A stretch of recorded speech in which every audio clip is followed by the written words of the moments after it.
प्राचीन काल में देवता और असुरों के बीच हमेशा युद्ध और प्रतिस्पर्धा रहती थी। एक बार दुर्वासा ऋषि के श्राप के कारण देवताओं की शक्ति और वैभव छिन गया। स्वर्गलोक पर असुरों का कब्जा हो गया और देवता कमजोर पड़ गए।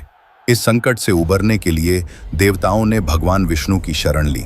विष्णु ने बताया कि उनकी शक्ति और अमरत्व पुनः प्राप्त करने का एकमात्र उपाय है समुद्र मंथन, जिससे अमृत प्राप्त होगा।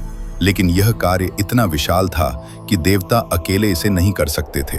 विष्णु ने सुझाव दिया कि देवताओं को असुरों के साथ मिलकर समुद्र मंथन करना होगा। असुर भी अमृत की लालसा में सहमत हो गए, बशर्ते अमृत का बराबर बंटवारा हो। समुद्र मंथन कोई साधारण कार्य नहीं था। इसके लिए विशाल स्तर पर तैयारियां की गईं। मंदराचल पर्वत मंथन के लिए मथानी के रूप में मंदराचल पर्वत को चुना गया, जो विशाल और मजबूत था। वासुकी नाग सहस्रों फनों वाला विशाल सर्प वासुकी रस्सी के रूप में उपयोग हुआ। उसे पर्वत के चारों ओर लपेटा गया।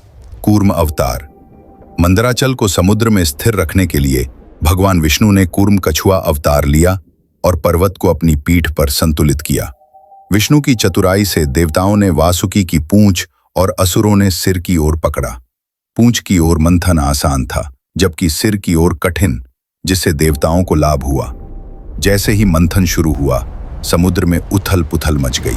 मंदराचल और वासुकी की गति से समुद्र मथने लगा और उसमें से कई चमत्कारी चीजें प्रकट हुईं, जिन्हें चतुर्दश रत्न कहा जाता है। लक्ष्मी है धन और समृद्धि की देवी, जिन्हें विष्णु ने अपनी पत्नी बनाया। कौस्तुभ मणि चमकदार रत्न, जो विष्णु के गले की शोभा बना। कल्प वृक्ष इच्छा पूर्ण करने वाला वृक्ष, जो स्वर्ग में स्थापित हुआ। कामधेनु सभी इच्छाएं पूर्ण करने वाली गाय, जो ऋषियों को दी गई। ऐरावत इंद्र का श्वेत हाथी। उच्चैश्वा 7 सिर वाला दिव्य अश्व। अप्सराएं रंभा मेनका जैसी स्वर्गीय नर्तकियां। वरुणी मदिरा की देवी, जिसे असुरों ने स्वीकार किया।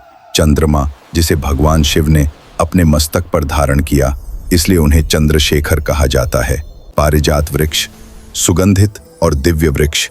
शंख विष्णु का युद्ध और पूजा का शंख। धन्वंतरी आयुर्वेद के देवता, जो अमृत कलश लेकर आए। और अंत में अमृत, जिसके लिए मंथन किया जा रहा था। लेकिन इन रत्नों से पहले एक भयंकर संकट ने सभी को डरा दिया। हलाहल विष का उदय हुआ। मंथन के दौरान समुद्र से सबसे पहले हलाहल या कालकूट विष निकला। यह विष इतना भयानक था कि इसकी लपटों और गर्मी से स्वर्ग, पृथ्वी और पाताल तीनों लोग जलने लगे। इसकी जहरीली गंध से देवता, असुर और सभी प्राणी भयभीत हो गए। यह विष सृष्टि को नष्ट करने में सक्षम था। देवता और असुर इस संकट से निपटने में असमर्थ थे। वे भगवान विष्णु के पास गए, लेकिन विष की तीव्रता इतनी थी कि कोई भी इसे नियंत्रित नहीं कर सका।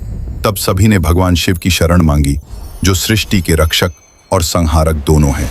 शिव, जो अपनी करुणा और दया के लिए जाने जाते हैं, ने सृष्टि की रक्षा के लिए हलाहल विष को अपने कंठ में धारण करने का निर्णय लिया। उन्होंने इस प्रचंड विष को अपने गले में समाहित कर लिया। विष की तीव्रता से उनका कंठ नीला पड़ गया, जिसके कारण उन्हें नीलकंठ के नाम से जाना गया। माता पार्वती ने तुरंत विष को शिव के कंठ में ही रोक लिया, ताकि यह उनके शरीर में न फैले और सृष्टि को कोई हानि न हो। इस त्याग और करुणा ने शिव की महानता को और उजागर किया। उन्होंने स्वयं कष्ट सहकर सृष्टि को बचाया। जल और दूध का अभिषेक हलाहल विष की तपन को शांत करने के लिए देवताओं ने भगवान शिव पर गंगा जल, दूध, दही, घी और अन्य शीतल पदार्थों से अभिषेक किया। गंगा, जो शिव की जटाओं में निवास करती हैं, ने भी इस कार्य में महत्वपूर्ण भूमिका निभाई। यह जल और दूध का अभिषेक विष की गर्मी को शांत करने में सहायक हुआ। यही परंपरा सावन में शिवलिंग पर जल और दूध चढ़ाने की प्रथा की शुरुआत बनी। सावन का महीना, जो वर्षा और जल से भरा होता है, इस घटना की स्मृति को जीवित रखता है। अमृत की प्राप्ति और मोहिनी अवतार। विष के संकट के बाद मंथन पुनः शुरू हुआ। लंबे समय तक मंथन के बाद धन्वंतरी प्रकट हुए, जिनके हाथों में अमृत से भरा स्वर्ण कलश था। अमृत को देखकर देवताओं और असुरों में होड़ मच गई। असुरों ने कलश छीनने की कोशिश की। तब भगवान विष्णु ने मोहिनी अवतार लिया। मोहिनी के सौंदर्य ने असुरों को मोहित कर लिया। उसने चतुराई से अमृत का वितरण केवल देवताओं को किया। हालांकि एक असुर राहु ने छल से देवताओं के बीच बैठकर अमृत पी लिया। सूर्य और चंद्रमा ने उसकी चाल देख ली और विष्णु को बताया।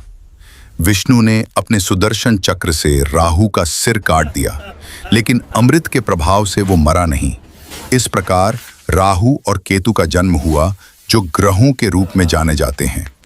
समुद्र मंथन की कथा सावन सोमवार को विशेष बनाती है। आइए इसके कारण समझते हैं। शिव ने सृष्टि की रक्षा के लिए विष धारण किया। सावन में उनकी पूजा से भक्त जीवन के कष्टों से मुक्ति पाते हैं।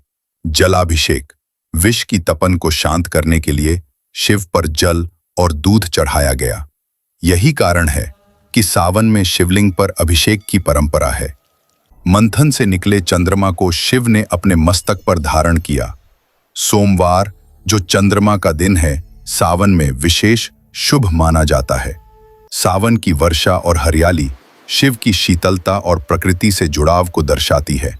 सावन सोमवार को भक्त निम्नलिखित विधियों का पालन करते हैं।